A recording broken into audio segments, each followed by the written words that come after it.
Dear Mr. Wang, dear classmates, today I'm going to talk about the food waste issue and what we as consumers can do about this complex global problem. First, I'm going to start with the agenda for today, with some facts and figures, and next, the sustainability impact on a social, ecological, and economic scale. We will continue with the added complexity through global supply chains, meaning we will discuss the situation we have in our world today. And last but not least, what we as consumers can do about food waste. Globally, 1/3 of all food produced goes to waste. This is an immense number and it's coming from the FAO, but some other sources even estimate that up to 50% of all food is wasted. And this is unbelievable. In order to break it down on a more local scale, I chose two countries, Austria and South Korea, and saw that in Austria, 40 kilograms of food is wasted per person a year, and in South Korea, it's 130 kilograms. The differences are huge, but as well as the first fact, we need to take them with caution, and we also need to consider that definitions of food waste and food loss, for example, differ in both countries. And also the recycling system in South Korea is more sophisticated, so most probably they will capture more food waste. Most frequently wasted goods include fresh fruit and vegetables, as well as bread and other baked goods. Now let's continue with the sustainability impacts, first on an environmental level. Food waste accelerates climate change. For example, 60% of all greenhouse gases in the European Union come from food waste. In general, agriculture has a great share regarding greenhouse gas emissions, and mostly methane is emitted through agriculture as well as through food waste. Because if we just let food waste digest on an open heap, for example, a lot of methane is emitted. And we don't see this gas, but it's much, much stronger than carbon dioxide. Next, food waste leads to an unnecessary use of natural resources such as water and land. If we throw away goods that have been grown on a piece of land that otherwise could have just been used for biodiversity, so to say, for wild animals, for rainforests, or other ecosystems, we just waste ecological resources. And this also leads to a biodiversity loss through unnecessary land use and pesticides. Also, transportation causes unnecessary air pollution. Next, we also observed that recycling processes of food waste are complicated. For example, even if South Korea has a sophisticated food waste recycling system, it could be improved by lowering, first of all, lowering the rate of food waste per person. Next, let's continue with the sustainability impacts on a social and economic level. Social, more food waste can be associated with higher food price because if we throw away more food, supply goes down and the prices might go up. And food waste is an especially bad social issue for many people because 1 billion people worldwide stay hungry despite a continuing overproduction. And this is a problem on a global as well as on a national scale. On a global scale, it's really hard to solve because, for example, if we in Europe produce too much food and in Africa there's not enough food, it's really hard to redistribute. But on a national scale, it's easier to alleviate. For example, if in Austria some people stay hungry and there's overproduction, food can be redistributed. And in fact, it is redistributed by food banks, for example. Economic, we observe a mismatch between production and consumption. And this gets even worse by the globalized supply chains because the producers are so remote and disconnected from their consumers. So they don't really know what consumers want, if they rather want yellow peppers or red peppers.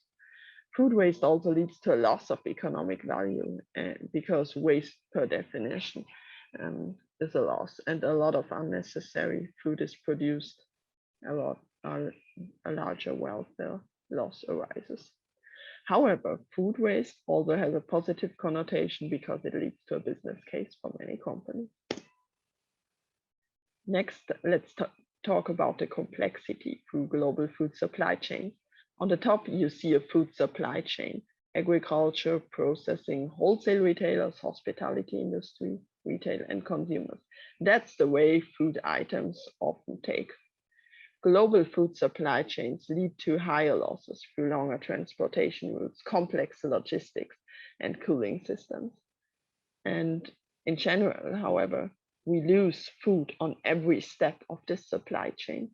There's especially a lack of data regarding food waste on an agricultural level. And the data, at least in the European context, is better for consumers.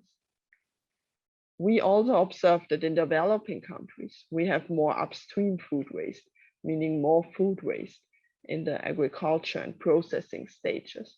And this is because in agriculture, in developing countries, there are more technological problems. Transportation routes are not that sophisticated. Often the weather is hotter and food perishes quickly. And in developed countries, food waste is rather on the consumer side because consumers' preferences quickly change. Consumers have a choice. They throw away stuff.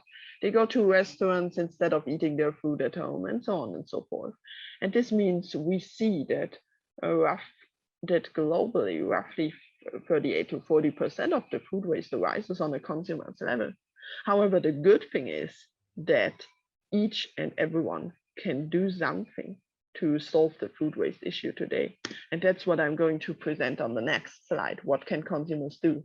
Maybe it looks a bit overwhelming, but this is also for you. So maybe you can print it out, you can stick that onto your fridge, and you can remember what I told you during this presentation and implement it in your own household.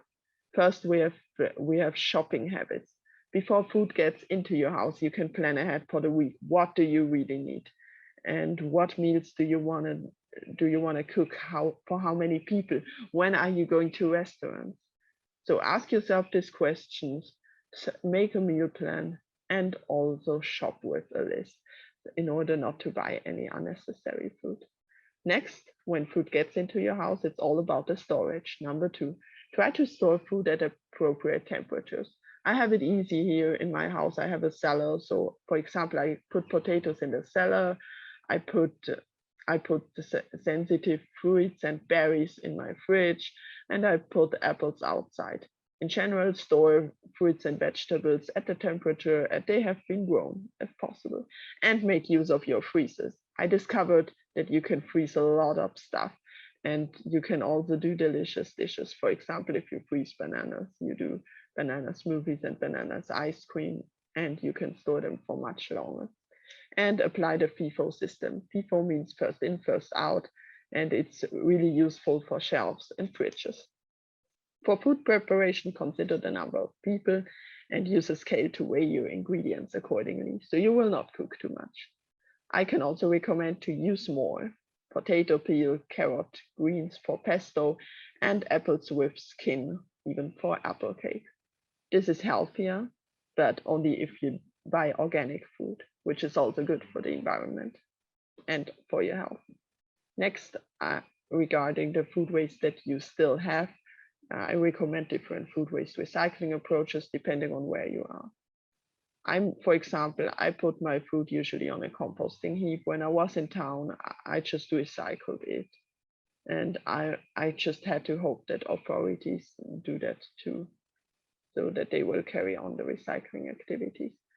In general, I recommend to compost leftovers whenever possible. And last but not least, 5 is personal engagement. Go dumpster diving. I myself do dumpster diving. I'm not sure if it's possible in South Korea, but I think it's a great way to contribute to solving the issue of food waste and also to save a lot of money as a student.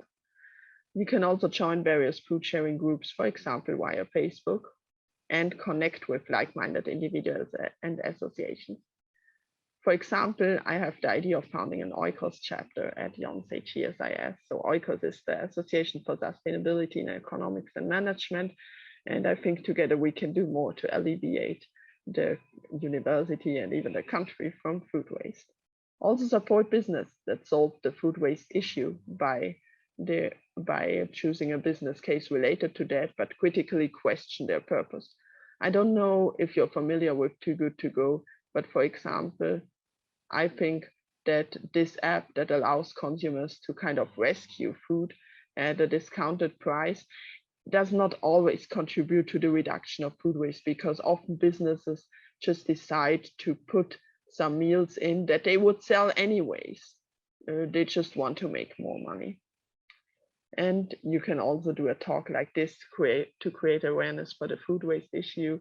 I'm happy to help you with the presentation and also with some content if you want to present something about this topic in different contexts.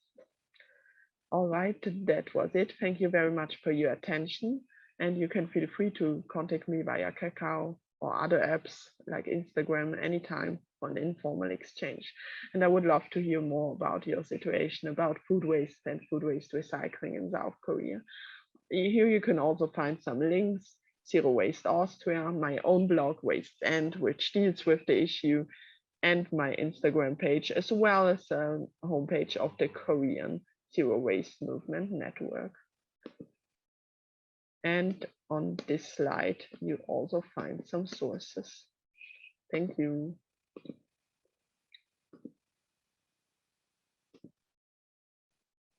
So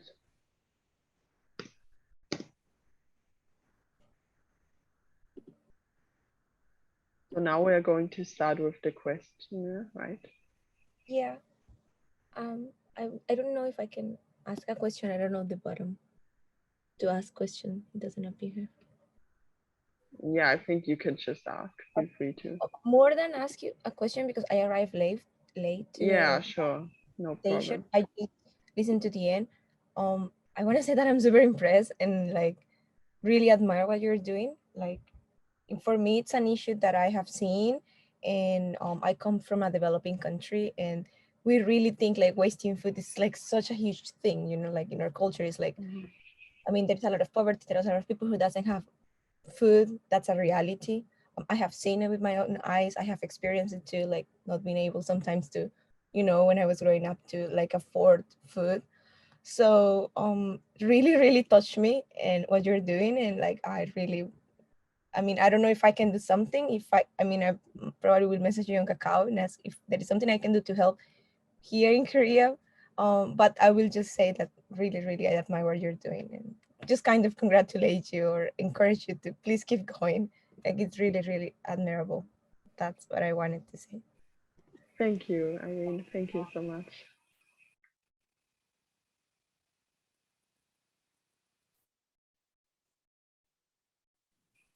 Hi, Christina. May I ask a question about your presentation? Yeah, sure. I really like the part of the supply chain. So could you go back to that slide? Yes. Here we are. So Yeah. Yeah, so actually I'm very curious about the hospitality industry. So what is like about in detail?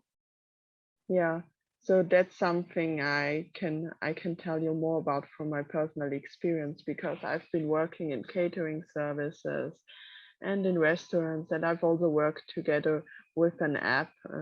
Its name was No Spoilers, on an article about food waste in the hospitality industry, and this has been published on not on my blog, but on two partner blogs.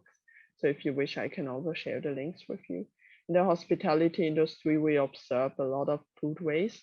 And yeah, there are two main avenues. In the preparation stages, we have food waste, of course, if cooks cook food and prepare it for the consumer, and also at the consumer stage. And the latter part is something you can influence more directly.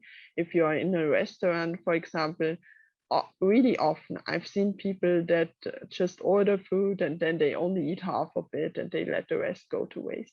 In that case, I would just suggest maybe you bring a container with you to take it away with you after the meal, or you just decide to share with a friend, or you decide to only drink something, which is okay as well. So as a consumer, you can have an influence here, but there are also a lot of initiatives from cooks that wanted to do something about food waste. So for example, they decide to use animals nose to tail, if you've ever heard about it. So they use the whole animal instead of only the fillet or the steak. And when it comes to vegetables, they also take the approaches that I mentioned for consumers. They use the green of carrots to make pesto, or they use the skin of potatoes, they fry it, they are doing chips, whatever.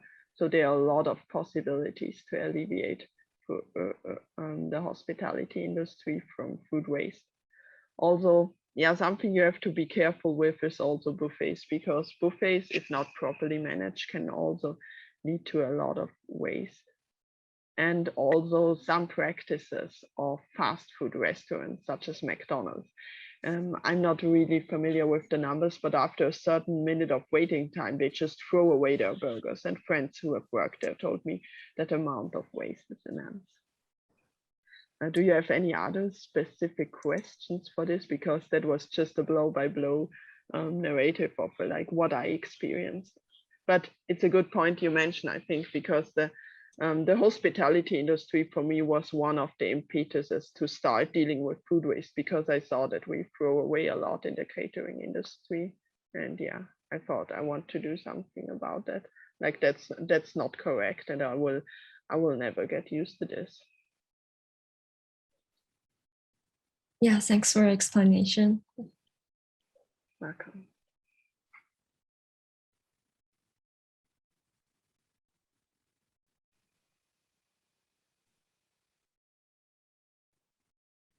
So yeah, I think we can continue with questions, or otherwise move to the evaluation, right?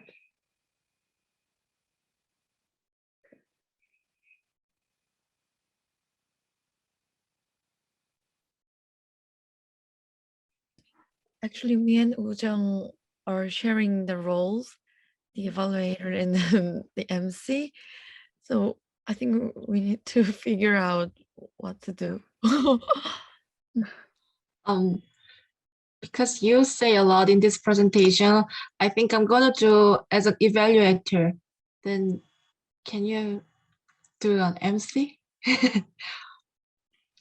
Does anyone know what MC does in like this? I can maybe check it for you if we open the slides again.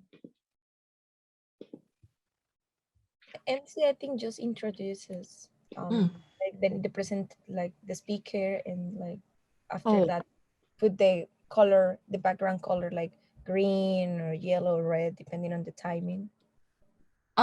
There are maybe three roles, like MC, timer, presenter, and evaluator.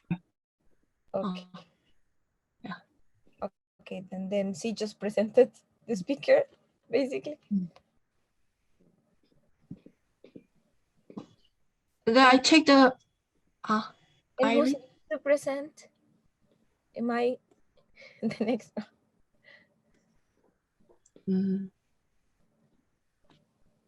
See, yeah, MC is for the moderation of the Q&A, but that worked quite well for us. And now it's just the last point we have to do. So the evaluator critiques speakers, content, and delivery in 2 to 4 minutes. So you just kind of sum up the official feedback, and others can follow if we have enough time. Last time I checked, I saw we have 7 minutes left. So maybe, yeah, now it's the time to evaluate.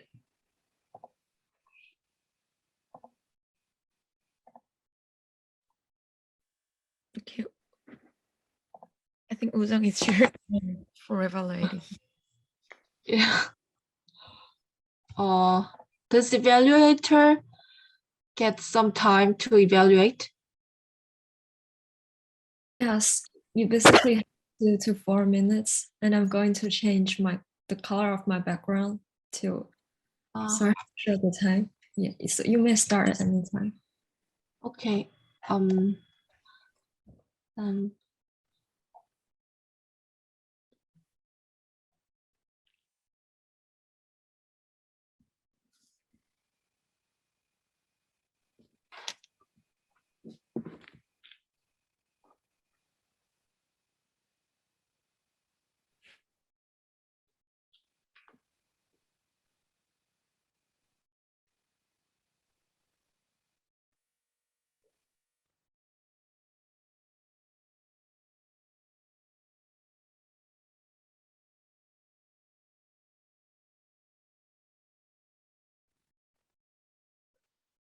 Do people actually do dumpster diving in South Korea?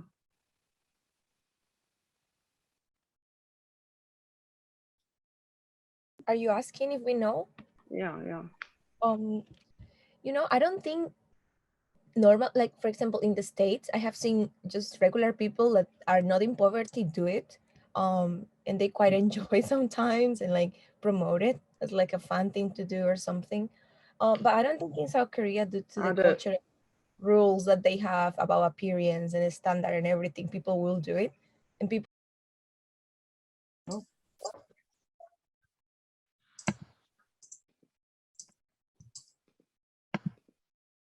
Welcome back, everybody. Congratulations, our first round is done. We have 4 more to go. And Irene did show